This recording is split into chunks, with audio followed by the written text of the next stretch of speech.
नमस्कार विद्यार्थी मित्रांनो, मी विशाखा सावंत एस एज्युकेशन चॅनलमध्ये आपलं स्वागत आहे।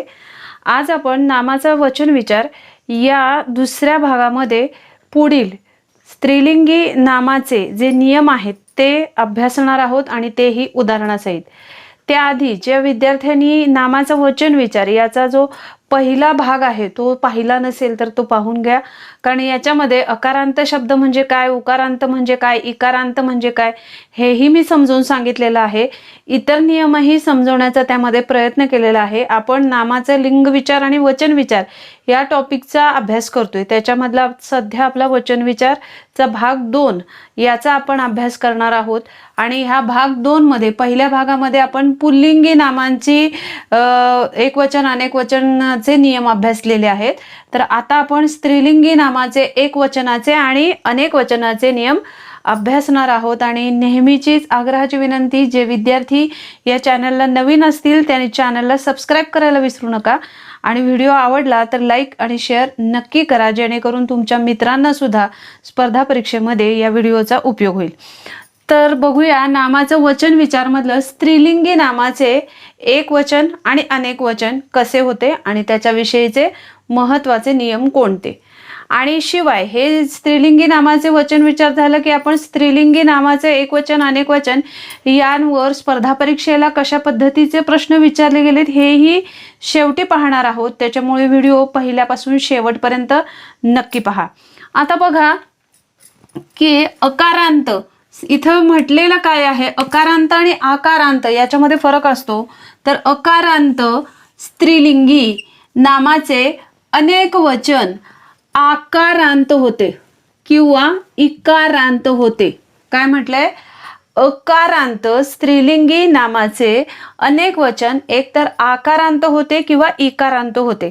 आता ज्या विद्यार्थ्यांनी पहिला व्हिडिओ बघितला नसेल त्याच्यासाठी आपण थोडक्यात अकारांत, इकारांत, उकारांत म्हणजे काय हे बघूया, कारण तुम्हाला हे नियम त्याच्याशिवाय समजणार नाहीत।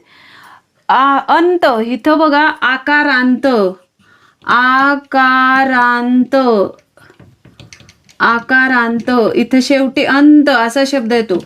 म्हणजे ज्या शब्दाचे अंती शेवटी आ येत असेल ते शब्द आकारांत असतात।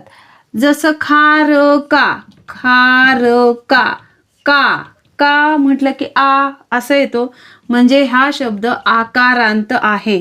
मग तेच खारकाच खारीक असं केलं, खारीक, क अ म्हणजे हा शब्द अकारांत आहे। म्हणजे अंती जे अक्षर असतं त्याचा उच्चार केल्यानंतर जो स्वर येतो तो त्यानुसार तो शब्द अकारांत आहे, आकारांत आहे, इकारांत आहे की उकारांत आहे हे ठरवायचं असतं। आता बघा, माता हा शब्द आहे, तर माता हा शब्द ता असा उच्चार केला की येतो काय, आ, म्हणजे अंती जे अक्षर आहे त्याचा उच्चार केला की आ हा स्वर येतो, म्हणजे माता हा शब्द आकारांत आहे। तर तराजू, तराजू अंती कुठला अक्षर आहे, जू, उ, जू असा उच्चार केला की येतं काय, उ, दुसरा उकार आहे म्हणजे इथं दुसरा उ येतो, म्हणजेच तराजू हा शब्द उकारांत आहे। समजलं? याच्याविषयी डिटेलमध्ये माहिती आपण पहिल्या व्हिडिओमध्ये बघितलेली आहे। तर आपण जास्त वेळ न घालवता स्त्रीलिंगी नामाचे एकवचन आणि अनेकवचन कसे होते, अकारांत असते, आकारांत असते, इकारांत असते हे बघतोय। त्यातला पहिला नियम आपण वाचत होतो काय, अकारांत स्त्रीलिंगी नामाचे अनेक वचन आकारांत किंवा इकारांत होते। आता त्यासाठी उदाहरणार्थ म्हणून लिहिलंय बघा, वीट, ट असा उच्चार केला की काय येतं, अ, म्हणजे वीट हा शब्द कसा आहे, अकारांत आहे। वीटचं अनेक वचन काय होतं, विटा, टा असं उच्चार केला की काय होतं, आ, म्हणजे अकारांतचं काय झालं, आकारांत झालं। वीटचं काय झालं, विटा झालं। आता तसंच बघा, चूक, चूक, क असा उच्चार केला की येतं अ। मुळात तो शब्द स्त्रीलिंगी आहे का पुल्लिंगी आहे हे माहित पाहिजे। चूक हा शब्द स्त्रीलिंगी आहे, कारण चूक या शब्दाच्या पुढे ती हे सर्वनाम लागतं। ज्या नामांच्या पुढं ती हे सर्वनाम लागतं ती सर्व नामे काय असतात, स्त्रीलिंगी असतात। मग ती चूक आपण म्हणतो, म्हणजे हे स्त्रीलिंगी आहे। चूक, क चा उच्चार केला की येतं काय, अ, म्हणजे अकारांत आहे। चूकचं अनेक वचन काय होतं? चूका. का म्हणजे आय होतं. म्हणजे अकारांत जर स्त्रीलिंगी नाम असेल तर त्याचं अनेक वचन काय झालं? आकारांत होतं. शिवाय तसंच बघा हे खारीक, क अ येतं उच्चार, ती खारीक म्हणतो म्हणजे स्त्रीलिंगी आहे. म्हणजे अकारांत आहे खारीक हा शब्द. अनेक वचन काय होतं? खारक्का म्हणजे इथं आ येईल शेवटच्या अक्षराचा उच्चार केल्यानंतर. म्हणजे जर स्त्रीलिंगी शब्द असेल आणि ते अकारांत असेल तर त्याचं अनेक वचन काय होतं? आकारांत होतं. तसं बघा विहीर, ती विहीर म्हणतो म्हणजे विहीर हा शब्द स्त्रीलिंगी आहे. शेवटच्या रचा उच्चार केला की येतं काय? अ. आणि विहीरचं अनेक वचन काय होतं? विहिरी म्हणजे री ई म्हणजे तेच काय झालं? विहिरी इकारांत. म्हणजे शब्द स्त्रीलिंगी आहे, अकारांत आहे, तर त्याचं अनेक वचन काय झालं? इकारांत. त्याचप्रमाणे भिंत भिंती इकारांत होतं. विहीण अकारांत शब्द आहे स्त्रीलिंगी, त्याचं काय झालं? विहिणी. म्हणजेच काय इथं शॉर्टकटमध्ये लिहिलेलं आहे हे लक्षात ठेवा की जर अकारांत स्त्रीलिंगी नाम असेल तर काही अकारांत स्त्रीलिंगी नामाचे अनेक वचन आकारांत होते किंवा इकारांत होते. सही आ ई उ म्हणजे काही आकारांत, काही इकारांत, काही उकारांत स्त्रीलिंगी नामे असतील तर ती दोन्ही वचनामध्ये काय होतात? म्हणजे सारखीच राहतात. दोन्ही वचनामध्ये म्हणजे काय? एक वचनामध्ये आणि अनेक वचनामध्ये. जर आकारांत एखादं नाम असेल, इकारांत असेल, उकारांत असेल, अशी जी स्त्रीलिंगी नामं असतात ती एक वचनामध्ये आणि अनेक वचनामध्ये सारखीच राहतात. सर्वच नाही होत, कारण काही इकारांत जी स्त्रीलिंगी नामे असतात ती सारखी राहत नाहीत. त्याचा आपण पुढे नियम बघणार आहोत. जसं बघा ह्याच्यामध्ये बघा भाषा, शा म्हटल्यानंतर काय झालं? आ. म्हणजे हे भाषा हा शब्द एकतर स्त्रीलिंगी आहे, ती भाषा आपण म्हणतो, त्यामुळे तो शब्द स्त्रीलिंगी आहे. कसा आहे? आकारांत. भाषा या शब्दाचं अनेक वचन भाषाच राहतं, भाषे होत नाही. म्हणजे भाषा या शब्दाचं अनेक वचन सेम तसंच राहिलं. तसं सभा हा शब्द आकारांत आहे, त्याचं अनेक वचन पण काय होतं? सभाच राहतं. म्हणजे आकारांतचं काय झालंय? आकारांतच राहिले. माता हा शब्द स्त्रीलिंगी आहे आणि माता हा शब्द ताचा उच्चार केला की आ येतं म्हणजे आकारांत आहे. मग हे जो आकारांत आहे त्याचं अनेक वचन काय झालंय? आकारांतच राहिले, तसंच राहिले, बदलत नाही. म्हणजे ह्याच्यावरून काय लक्षात ठेवायचं की जर आकारांत स्त्रीलिंगी शब्द असेल, कसला? आकारांत. आकारांत स्त्रीलिंगी शब्द असेल तर त्याचं अनेक वचन हा तोच शब्द राहतो, आकारांतच राहतो. तसंच बघा गती म्हणजे काही इकारांत, सगळेच इकारांत नाही म्हणत मी. गती हा जो इकारांत स्त्रीलिंगी शब्द आहे ती गती म्हणतो म्हणजे स्त्रीलिंगी आहे. तीचा उच्चार केला की येतं ई म्हणजे गती हा शब्द इकारांत आहे. आणि या शब्दाचं अनेक वचन गती असंच राहतं, गते गत्या असं होत नाही. म्हणजे गती हा इकारांत शब्द, इथं गती असंच राहिले. तसं बघा जादू, जादू हा शब्द उकारांत आहे, दू असं उच्चार केला की उ येतं. आणि शिवाय ती जादू म्हणतो म्हणजे जादू हा शब्द स्त्रीलिंगी आहे. मग जादू या स्त्रीलिंगी शब्दाचे अनेक वचन जादू हेच राहते, वेगळं होत नाही. तसंच जादू हेच राहील. तसं बघा पुढचा नियम इकारांत. मी काही हा शब्द इथं वापरण्यामागे कारण आहे, कारण इथं पण इकारांत घेतल्या. आता इकारांत स्त्रीलिंगी नामाचे अनेक वचन याकारांत होते. कसे होते? याकारांत. काही इकारांत शब्द असतात ते जसेच्या तसे राहतात, मात्र काही शब्दांचं जर स्त्रीलिंगी असेल तर अनेक वचन होताना ते कसं होतं? याकारांत होतं. उदाहरणार्थ बघा नदी, ती नदी म्हणतो आपण, हा स्त्रीलिंगी शब्द आहे, त्याचं काय होतं? नद्या म्हणजे या असं होतं. म्हणजे नद्या हा याकारांत शब्द आहे, म्हणजे नदी या स्त्रीलिंगी शब्दाचे अनेक वचन नद्या होतं आणि ते याकारांत असतं. आता बघा पणती, ती पणते म्हणतो म्हणजे पणती हा शब्द स्त्रीलिंगी आहे आणि तो इकारांत आहे आणि त्याचं अनेक वचन पणत्या या म्हणजे याकारांत होतं. म्हणजे पणतीचं अनेक वचन पणत्या होतं आणि पणती हा शब्द इकारांत आहे, त्याचं काय होतं? याकारांत होतं. तसंच ती चांदणी म्हणतो, चांदणी हा शब्द स्त्रीलिंगी आहे, चांदणी या शब्दाचं अनेक वचन चांदण्या होतं आणि ते कसं असतं, याकारांत असतं. म्हणजे काही स्त्रीलिंगी इकारांत शब्दांचे अनेक वचन याकारांत होते. इकडे लक्ष द्या की तुम्हाला जर त्याचे शॉर्टकट करायचे असतील तर काय करायचं, इकारांत असेल कसला शब्द, स्त्रीलिंगी, तर त्याचे अनेक वचन काय होणार, याकारांत. हे आपण मात्र लक्षात ठेवलं पाहिजे, नाही तर ई स्त्री या म्हणजे नक्की काय हे कळणार नाही. तर इकारांत स्त्रीलिंगी शब्द असेल तर त्याचे अनेक वचन कसं होतं, याकारांत. आता बघा चौथा स्त्रीलिंगी नामांचा एक वचन अनेक वचनाविषयीचा नियम, तो म्हणजे उकारांत जर स्त्रीलिंगी नाम असेल तर त्याचं अनेक वचन कसं होतं, वाकारांत होतं. वाकारांत म्हणजे शेवटचा अक्षर वा असेल तर, जसं सासू म्हणजे काय आहे, सासू ह्या शब्द सू असं उच्चार केला की येतं काय, उ, दुसरा उकार आहे म्हणून हा शब्द उकारांत आहे. आता हे बघा, सास हा मूळ शब्द आहे आणि हा वा सेपरेट आहे, म्हणजे हा शब्द कसा आहे, वाकारांत आहे. या वाचा उच्चार करून आ करायचं नाही. तर हा शब्द वाकारांत आहे. म्हणजे ज्या वेळेला शब्द स्त्रीलिंगी असेल आणि उकारांत असेल तर त्याचं अनेक वचन कसं होतं, वाकारांत. सासू या शब्दाचं अनेक वचन काय होतं, सासवा. आताची जी ITI इन्स्ट्रक्टरची परीक्षा होती त्याला सुद्धा सासू हा शब्दाचं अनेक वचन विचारलेलं होतं, सासवा होतं. शिवाय पोलीस सारख्या ज्या एक्झाम्स आहेत त्याच्यामध्ये सुद्धा तुम्ही जर जुने पेपर बघितले तर तुम्हाला लक्षात येईल की अनेक ठिकाणी सासू या शब्दाचं अनेक वचन विचारलेलं आहे. त्याच्यामुळे सासू या शब्दाचं अनेक वचन होतं सासवा.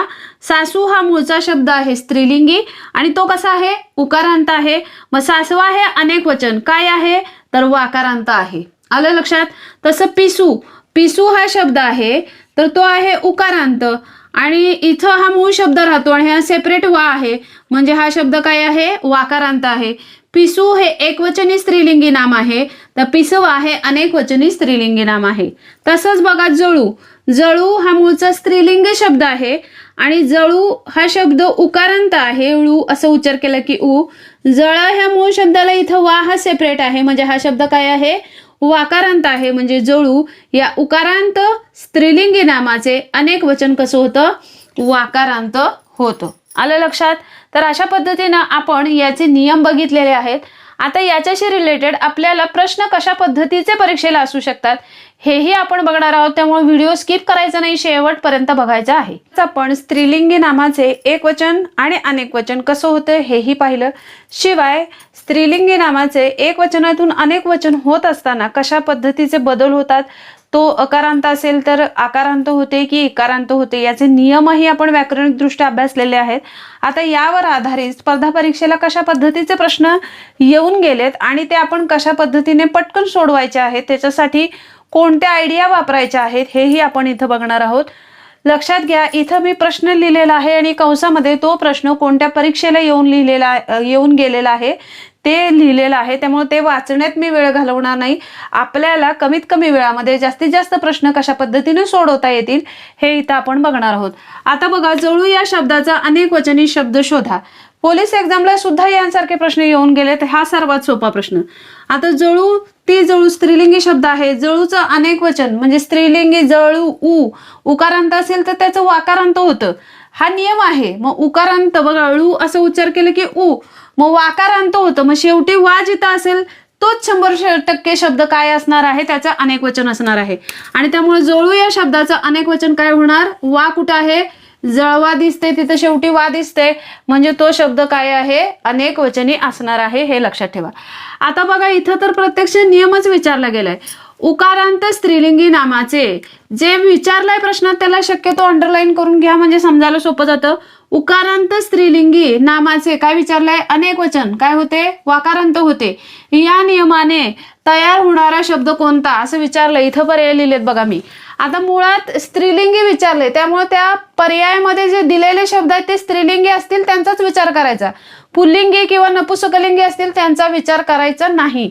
त्याच्यामुळे बघा, आता गायला आपण ती गाय म्हणतो म्हणजे हा स्त्रीलिंगी आहे, तारीखला ती तारीख म्हणतो स्त्रीलिंगी आहे, आज्ञाला ती आज्ञा म्हणतो तर हा पण स्त्रीलिंगी आहे, आणि पिसूला आपण ती पिसू म्हणतो म्हणजे तोही शब्द स्त्रीलिंगी.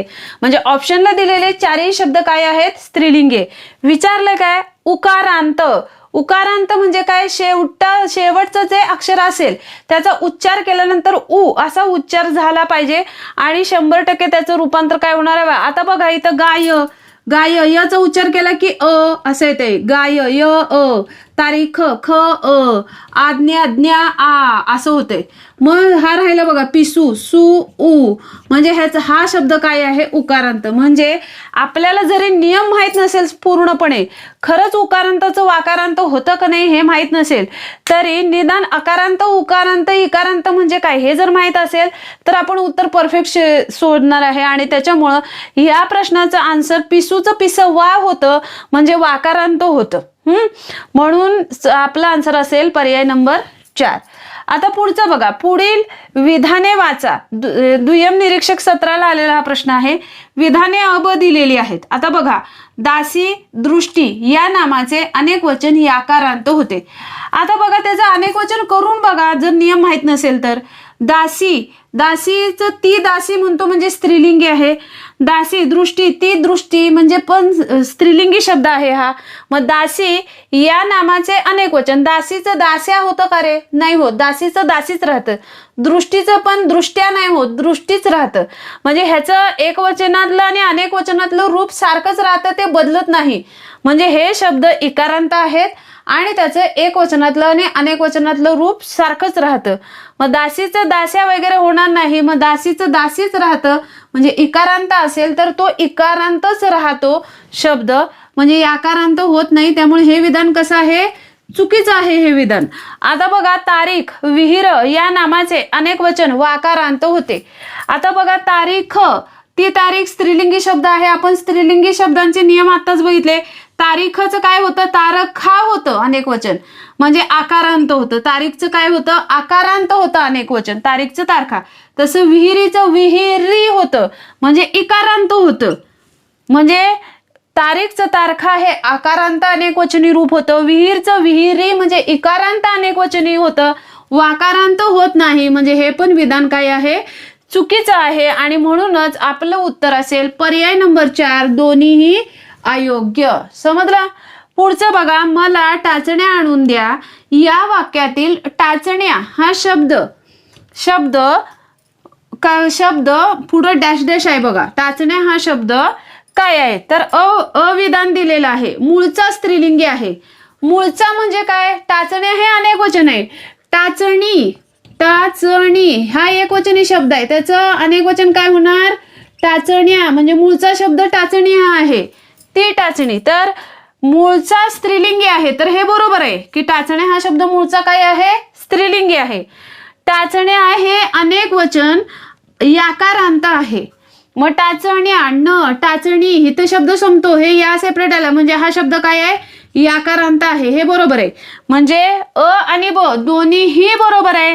आणि म्हणून आपला आन्सर असेल पर्याय नंबर 1, अ आणि ब दोन्हीही योग्य. अशा पद्धतीने तुम्हाला जर नियम माहीत असतील तर कशा पद्धतीने सोडवाल आणि नियम माहीत नसतील तर कशा पद्धतीने सोडवाल हे मी इथं थोडक्यात आणि अगदी कमी वेळामध्ये तुम्हाला सांगितलेलं आहे.